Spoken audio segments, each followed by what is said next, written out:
प्रश्नावली 12.2 निम्नलिखित त्रिभुजों के प्रकार लिखिए। पहला सवाल है त्रिभुज ए बी सी जिसमें ए बी बराबर 5 सेंटीमीटर, बी सी बराबर 6 सेंटीमीटर और ए सी बराबर है 7 सेंटीमीटर। तो ये बताना है कि ये किस प्रकार का त्रिभुज है। तो हम सबसे पहले ए बी बराबर 5 सेंटीमीटर हम एक खींच लेंगे। तो 5 सेंटीमीटर अगर हम खींचेंगे तो बहुत बड़ा हो जाएगा, हम छोटा ही खींचेंगे आपको समझाने के लिए, ठीक है। तो हम पहले खींच लेते हैं।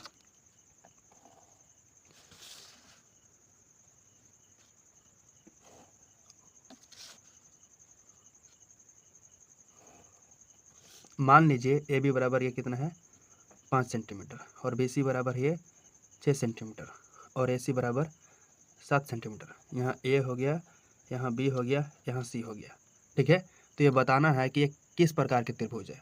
तो आपको हमने पीछे बताया था कि त्रिभुज की तीनों भुजा अगर अलग अलग हो, माफ़ की अलग अलग माफ़ की हो, जैसे ये 5 सेंटीमीटर है, ये 6 सेंटीमीटर है और ये 7 सेंटीमीटर है, तो तीनों भुजा जो है वो अलग अलग माप की है। तो इस तरह के त्रिभुज को हम बोलते हैं विषम बाहु त्रिभुज। तो हम लिख देंगे उत्तर में विषम बाहु त्रिभुज। क्या लिखेंगे? विषम बाहु त्रिभुज। तो ये हो गया इसका आंसर, ठीक है। अब समझते हैं दूसरा प्रश्न। दूसरा सवाल है त्रिभुज पी क्यू आर। तो सबसे पहले हम त्रिभुज बनाएंगे।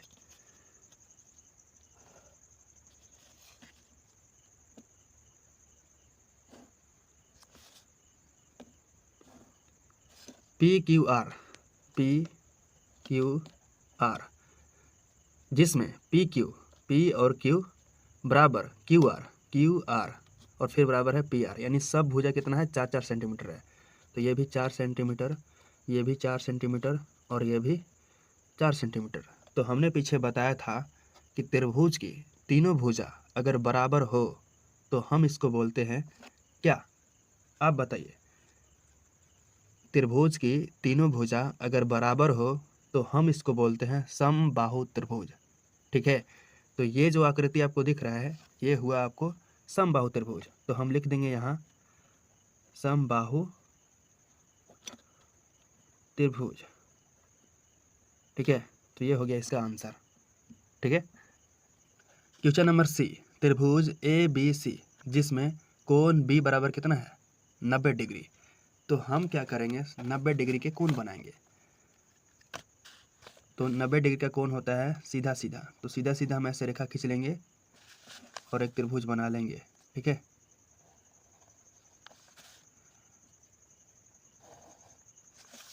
और यहाँ लिख देंगे ए, यहाँ बी और यहाँ सी, और यहाँ कितना बन रहा है 90 डिग्री का कोण। तो अब ये बताना है कि ये किस प्रकार का त्रिभुज है। तो हम कह सकते हैं त्रिभुज का अगर मान 90 डिग्री होता है तो ये होता है समकोण त्रिभुज। तो इसका आंसर हो जाएगा समकोण त्रिभुज, ठीक है। क्वेश्चन डी त्रिभुज ए बी सी जिसमें कोण बी जो है वो 90 डिग्री है। तो हम कोण पहले बनाएंगे 90 डिग्री का। तो 90 डिग्री में हम सीधा खींचते हैं, आपको तो मालूम ही है, सीधा खींच लेंगे। और भुजा ए बी बराबर बी सी, तो ऐसे हम खींच ले रहे हैं, जितना ये है उतना ये भी रहेगा। त्रिभुज क्या है ए बी सी, तो ए बी और सी, और कोण बी कितना है 90 डिग्री है। ए बी बराबर बी सी, ये जितना होगा उतना ये भी है। तो ये बताना है कि ये किस प्रकार का त्रिभुज है। तो आपको हमने अभी भी बताया है कि 90 डिग्री का कोण बन रहा है, तो आप इसको कहिएगा समकोण त्रिभुज, ठीक है। तो ये भी हो गया समकोण त्रिभुज, ठीक है। यहाँ पर देखिए ये 70 डिग्री का कोण बना रहा है, यहाँ भी 70 डिग्री का और यहाँ भी 40 डिग्री का। तो ये 90 डिग्री से कम है। इसका मतलब यहाँ पर जो भी कोण है वो न्यून कोण है, और न्यून कोण है यहाँ दो को मान क्या है सेम है, यानी ये क्या हुआ समद्विबाहु त्रिभुज, ठीक है। अब यहाँ पर देखिए क्वेश्चन एफ में क्या है, ये 4 सेंटीमीटर है, ये 3 सेंटीमीटर है और ये 5 सेंटीमीटर है। तो भुजा के आधार पर ये जो त्रिभुज है ये क्या है विषमबाहु त्रिभुज।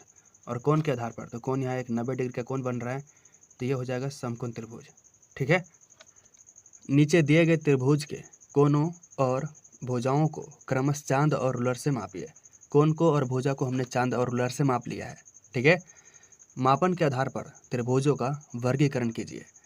तो देखिए यहाँ पर त्रिभुज क्या है, KLM है, और ये कितना डिग्री का कोण है, 30 डिग्री का, और ये 120, और यहाँ भी 30 है। तो कोण के आधार पर ये जो है अधिक कोण है, और भुजा के आधार पर ये जो भुजा था लगभग 4 सेंटीमीटर था, ये भी लगभग 4 सेंटीमीटर था, और ये था 6.5 सेंटीमीटर। तो हमने 6 इसको मान लिया है। तो ये भुजा और ये भुजा बराबर है, यानी दो भुजा बराबर है। तो भुजा के आधार पर यह है समद्विबाहु त्रिभुज, और कोण के आधार पर यह है अधिक कोण, ठीक है। दूसरा क्वेश्चन, यह है 3.5 सेंटीमीटर, यह 2 सेंटीमीटर, यह 4 सेंटीमीटर। भुजा के आधार पर यह है विषमबाहु त्रिभुज, और यहाँ कोण के आधार पर यहाँ बन रहा है 90 डिग्री का कोण, यानी ये क्या है, समकोण त्रिभुज है, ठीक है। 3 और 4 को आप बना लीजिएगा। अब समझते हैं, रिक्त स्थानों को पूर्ति कीजिए ताकि कथन सत्य हो जाए। तो पहला है, एक त्रिभुज जिसकी तीनों भुजाएं असमान है। तो असमान है मतलब कोई एक त्रिभुज है जिसकी तीनों भुजा अलग अलग है, कोई 2 सेंटीमीटर का है, कोई 5 सेंटीमीटर का है, और कोई 6 सेंटीमीटर का है। तो ऐसे त्रिभुज को हम कहते हैं विषमबाहु त्रिभुज। तो यहाँ लिख देंगे विषमबाहु त्रिभुज।